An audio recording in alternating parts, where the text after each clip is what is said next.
Thank you, Amit and Wilfred.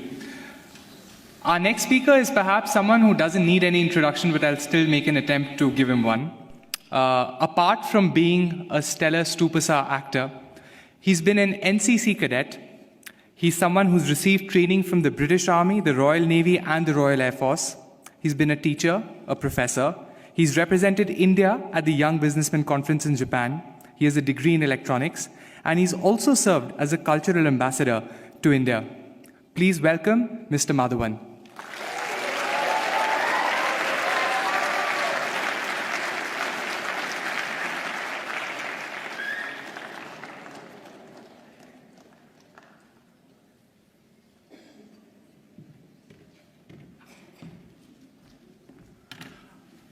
Oh, well, let me just get set up right now.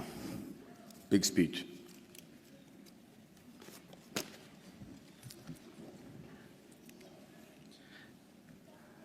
So, first of all, thank you very much for having me here at the Inspire series. It's worked dramatically. I'm already inspired to be addressing this really august intellectual gathering of people from Harvard, a place that my mother thought I will never reach. But you know what? A lot of people have spoken before me and eloquently and described their dreams for India and given figures and facts that either are skeptical and, like Mr. Wilbur says, aspirational. But I'm just an actor, and I'm going to just give you my dream shamelessly, because that's the thing that I can do best. And by that I mean, when we talk of dreams, we have one of our greatest scientists and philanthropists, Dr. Abdul Kalam, and he said something which is very interesting. He said, dreams are not what you have when you sleep. The true dreams are the ones that don't let you sleep. He said that when you have that dream once, it's a dream. When you have it twice, it becomes a desire. And when you see it for the third time consecutively, it becomes a passion, an aim, and a goal. And that is the passion with which I want to see this fantasy that I have for India 2030. And Abraham Lincoln also was a dreamer. And, but he said one thing that makes most sense in trying to achieve this goal that I have dreamt for my nation. He said, if I have 6 hours to cut down a tree, then I'll spend the first 4 hours sharpening the axe. There's a great philosophy in that. In this era of instant gratification, we just keep thinking we can achieve all these goals by just tweaking this, tweaking that. It's not true. I really believe that, that a missionary zeal is required to make that quantum change that can make 2030 what I'm dreaming about right now. And just let's look at India as a country. What a unique nation, seriously. Thousands of years old of culture and tradition, many invasions, being ruled for many years, and we still somehow managed to maintain our identity. We still somehow have managed to maintain our Indianness, our beliefs, our faith. And, there has been, we have our drawbacks. There is corruption, there is violence, there is differences between the different religions and sects and castes and everything. But I can't help but think, looking at India, at the geography, that we're not doing really that bad. Look at all the other nations around in the world. Look at our neighbors. Compared to that, there is somebody in India who's doing something right for us to be called a growing economy and being projected as the third largest economy in 2026 and the most educated and young nation in the world. And it's still functional democracy. So let's first accept the fact that there is some people in India with the right ideas and the ability to lead the nation to where we are today. Under that assumption, we are also very capable of finding very unique solutions to the problems that generally the world faces. One of them, of course, is the fact that we found freedom through non-violence and non-cooperation. Who would have thought that was possible? We have some other great... No, seriously, I mean, it was as radical a thought then as it is today. And one man in a loincloth with belief and faith and complete conviction was able to do that for us, Mahatma Gandhi. And it's an amazing country of people like Mahavir, Gautam Buddha, and Mahatma Gandhi, and then Bhagat Singh, who also had a dream. He dreamt then, 85 years ago, that I dream of an India where no infant cries for the want of milk. No youngster is deprived of relevant education, and no youth goes door to door finding a job. Sadly, it's still a dream today. And I dream of a 2030 when this dream becomes irrelevant. I dream of a 2030 when everybody is so equally satisfied with what they're doing that they're able to actually devote more time back to art and culture, which is another great important aspect of our country. Now, for that to happen, we need to be a healthy nation. And when I say healthy, I remember preparing for a film of mine, which released recently, where I had to look like a boxer, and I had these, biceps and triceps that had to be there. So I decided just to work on the parts that is seen outside my clothes. So I was just working out on my biceps and my triceps and my shoulders. But you know what? I suddenly realized the strength that I had in my arms and biceps was not actually enough for me to look even fit, because it is disproportionate growth.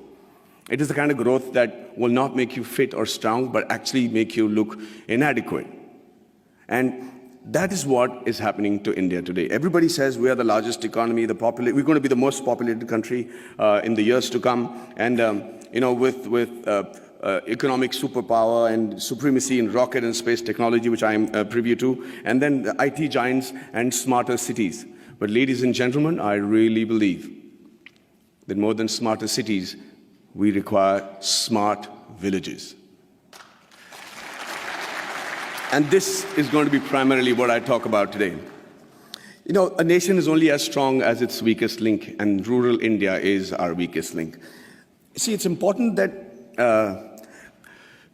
that growth and progress goes hand in hand with the villages also getting onto the same train towards economic freedom, superpowerdom, all the terms that have been coined for a successful country. But that is not happening. The reason being, we're beginning to ignore them. We're beginning to actually believe that this is a very interesting line that I've found, where they say that everybody believes that they know what is required for getting the underprivileged and the poor up to speed with the rest of the country. Okay? And we always start assuming that this is what they want. This is how we can help the poor and the villages, and this is what they need. And we can't be more wrong. Because when you assume, and as the spelling goes, you make an ass of you and me. I'm going to tell you how that happened to a friend of mine. His name was, he's a very profound doctor, a gastroenterologist, and he got a call from his patient, Mr. Abdul, who said, Dr. Saab, my wife is really, really ill, and she's got a big stomach ache, and she can't sit, and she can't sleep, and she's in big pain. Can I come and visit you? And he said, yeah, by all means. And like all patients today, he's done his research, he's gone into the internet, and he said, usko ye ho sakta hai, wo ho sakta hai. And the doctor said, don't worry, let me handle it. And he checked her out, and he said, she has an infected appendix, so I have to do a surgery, and she'll be fine. The surgery was done, he was fine, and Abdul was a happy man. 1 year later, he calls back the doctor and says, sir, my wife has got a stomachache, please do the appendix operation, she'll be fine. So Dr. Manoj said, listen, I'm the doctor, let me diagnose what I have to, please bring her to the clinic and we'll fix it up. He says, no, yes sir, fix up that operation date, we'll do it in half an hour and we'll be back, just she needs her appendix removed.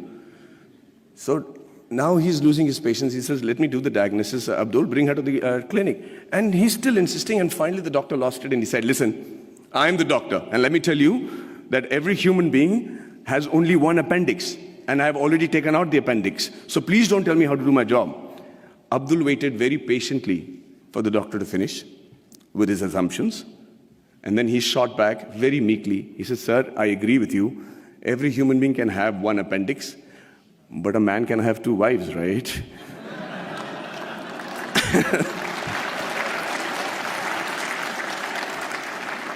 So when we start assuming what the rural India needs, we do what I think is most dangerous. In my vast experiences of shooting in really rural Indias, and villages and small kugramams, like they call it in Tamil, really small places, I realized, shockingly, that the biggest financial burden for a person of this particular village, would you all be able to guess what his biggest financial burden is? 5 minutes? Hey, so I'm going to speak for 20 today. I'm going to reduce the number of questions. I'm prepared. Is that okay? Okay, so can you all tell me, anybody, quick answers, anybody know which is the biggest financial burden for a man in one of these small villages? Sorry? Theft. Health. Okay. No, not health, not the marriage of a daughter, not education, not, sorry? Liquor. Thank you for reminding me. No. Say that again. Dowry. No. No. No. No. Oh, let me put you out of your misery. No, I'm saying, what does he need financial assistance for? The answer is the untimely death of a relative, of a senior in their family. That is the one occasion he can't prepare for. That is one occasion where the ceremony demands that he spend a certain amount of money, feed a certain amount of people, use the funeral the expenditures, and that's where he takes the loan, and that's where he gets indebted, and that's where, to escape that particular embarrassment and humility of not having the ability to perform the function every year as is expected of the Indian tradition, that he decides to leave the village because he's made to feel inadequate. Lord Mickle had in 1735 had spoken in the British Parliament and said the only way to rule India is to make the men there feel inadequate. He said, and truly so, that unless he feels that what he has is lesser than what others have, you will not be able to rule him. And within a very short period, they proved themselves right. The rural India today is feeling inadequate. They're feeling like they're not even part of our country. And what happens with that is, they start then looking at opportunities in villages and saying better education, better health, better lifestyle, and no humility for not having performed the funeral properly. They decide to give up who they are and move to the cities. And who they are is what is more important for us to understand.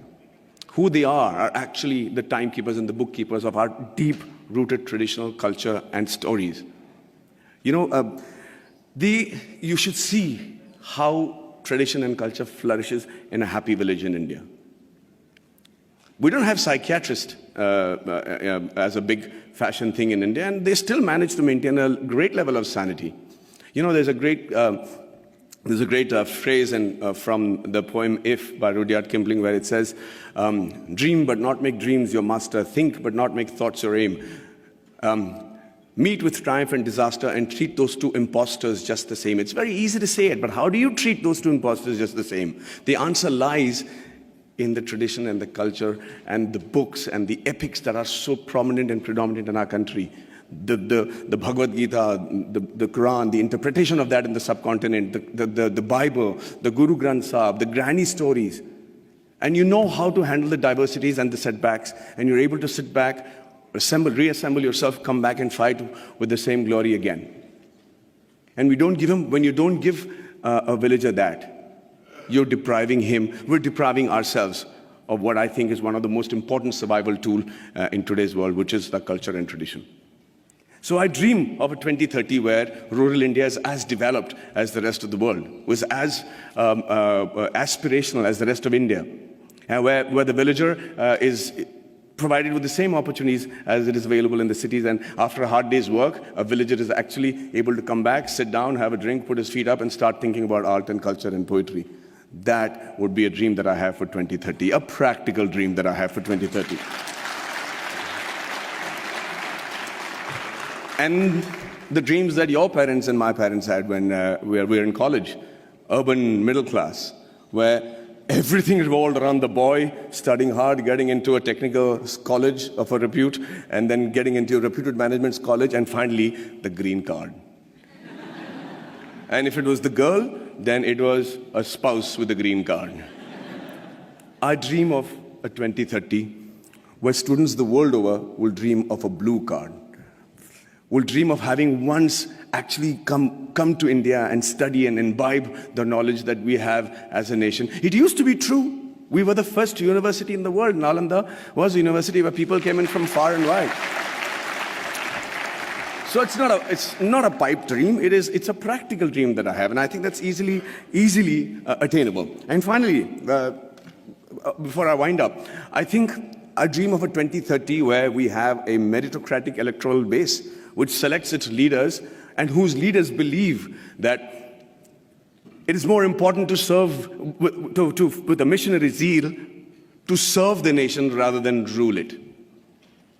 You know, there is another stanza from the same poem which says that if they have the ability to talk to the crowds, yet keep your virtue, walk with kings nor lose the common touch. If neither good friends nor foes can hurt you, yet all men count with you, but none too much. If only the politicians understood the gist of that line, we would have a progressive country by 2030 where we'll all be proud of not just the way the country is running, but also proud about our politicians. And finally, you know, I'm an actor. And the dream that I have for myself is that in 2030, I'm as relevant, I'm as handsome, hopefully, but if age was to catch up, then they probably would have mapped my face by then and used technology to make me look as young or old as the role desired me to look, and I'm still able to romance the pretty young things that will be part of the industry in 2030.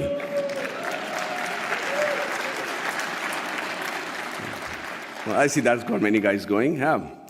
And finally, as an actor, I'm used and prone to dialogues. I love to speak dialogues, and I recently found a line that blew me apart, and I thought it was a phenomenal Hindi film dialogue, where this great gentleman has said that whatever I am today, and all the achievements that has been possible by me, and what will eventually also be possible by me in the near future, is all because of my angel mother.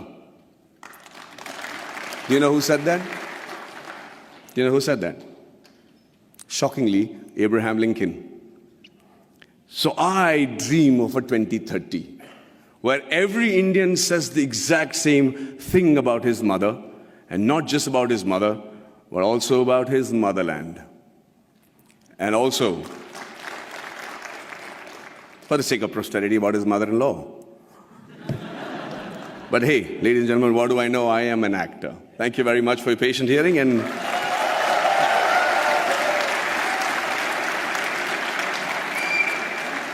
if I'm looking wise enough, I'm open to questions. Okay, wait, okay, is this, okay, it works. Okay, sorry, I wrote my question down. Okay. Give us some water. Okay, sorry.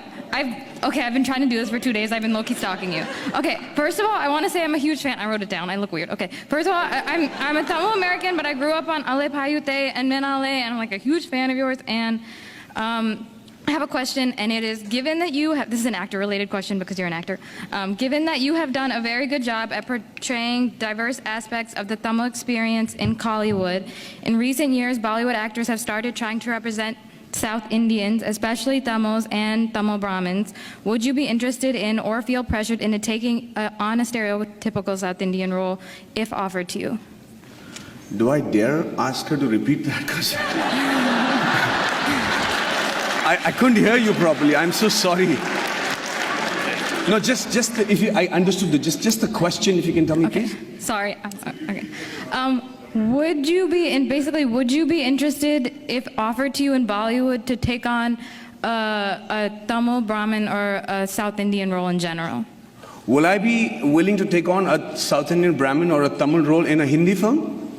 In a Bollywood film? Is that what your question is, ma'am?